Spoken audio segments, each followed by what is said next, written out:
अस्सलाम वालेकुम दोस्तों, कैसे हो आप लोग? उम्मीद है सब अच्छे होंगे और आपके रोज़े वगैरह भी अच्छे चल रहे होंगे। दोस्तों आज मैं आपको बताऊंगा मेरे चौथा रोज़ा कैसा रहा।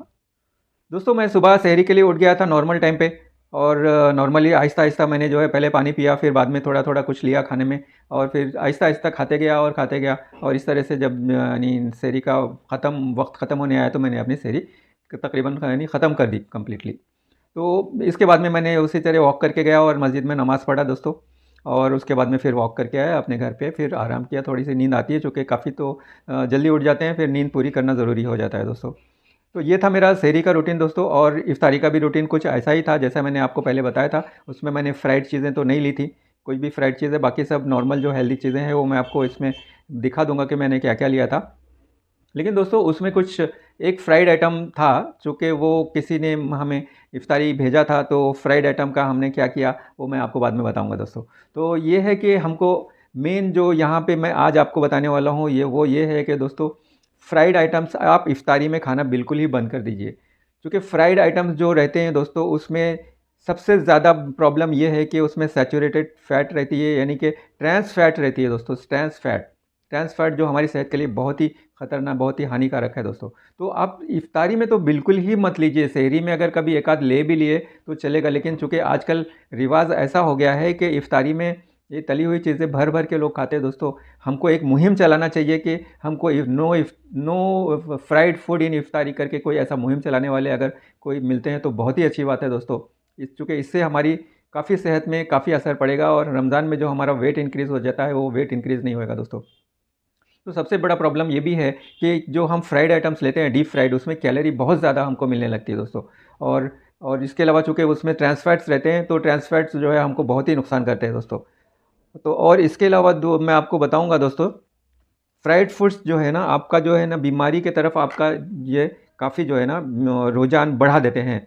क्योंकि उसमें ऐसे ऐसी चीज़ें रहती है जो आपको हार्ट डिसीज़ दे सकती हैं, आपको डायबिटीज़ दे सकती हैं, आपको ओबेसिटी दे सकती हैं, आपको क्या यानी ऐसी आप बीमारी ले लीजिए कि सारी की सारी बीमारियां आपको उसकी वजह से हो सकती है दोस्तों। और इसमें जो है ना एक हार्मफुल जो है सब्सटेंस है जिसको कहते हैं एक्रिलामाइड। यानी कि ये उस वक्त तैयार होता है जब हम उस किसी भी चीज़ को बहुत ही ज़्यादा हाई टेम्परेचर पे उसको अगर ये करते हैं तो उसकी वजह से एक्रिलामाइड तैयार होकर ये हमको आगे चल के कैंसर भी दे सकता है दोस्तों। तो इसमें हमें तो ये पता भी नहीं कि हम जो ऑयल खा रहे हैं वो कौन सा ऑयल है, दुकानदार कौन सा ऑयल हमें दे रहे हैं, उसको तल के कौन से ऑयल में वो तल के दे रहे हैं। तो ये सबसे बड़ा तो नुकसान ये है।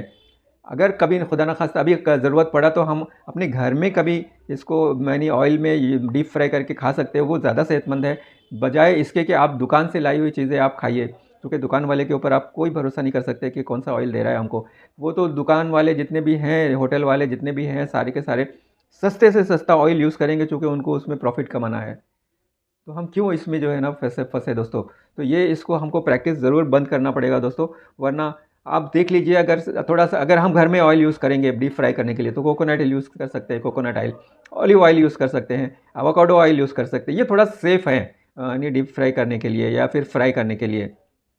लेकिन अगर आप दूसरे ऑयल्स यूज़ करते हैं जैसे canola oil, soybean oil, cotton seed oil, corn oil, sesame oil, sunflower oil, safflower oil, grape seed oil, rice bran oil, ये सब बहुत ही नुकसानदेह हैं दोस्तों।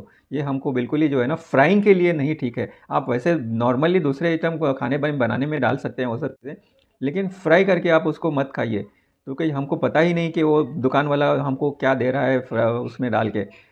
तो दोस्तों ये सबसे बड़ा मेरा आज का बोलने का मतलब सिर्फ यही है, ये मेरा वीडियो आज का बनाने का मकसद ही यही है कि हमें दोस्तों इफ्तारी में जो है ना हमें बिल्कुल ही बंद करना पड़ेगा। जितने भी डीप फ्राइड आइटम्स हैं हम सारे के सारे डीप फ्राइड आइटम्स को बंद कर देंगे इंशाल्लाह।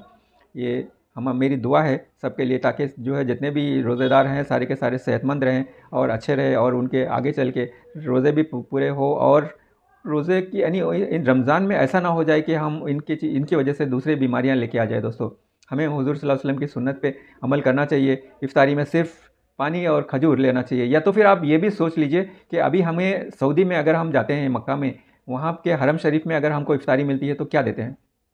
सिर्फ खजूर देते हैं और उसके साथ में पानी देते हैं और दही देते हैं दोस्तों। आप दही ले सकते हैं, दही बहुत बहुत ही अच्छी चीज़ है, उससे आपके गट बैक्टीरिया जो है ना काफ़ी इम्प्रूव होते हैं, और हमको अपने हाजमे के लिए, अपनी इम्यूनिटी बढ़ाने के लिए दही काफ़ी फ़ायदेमंद है दोस्तों। तो ये जब वहाँ पे मक्का वाले ऐसे कर सकते हैं तो हम क्यों नहीं कर सकते दोस्तों।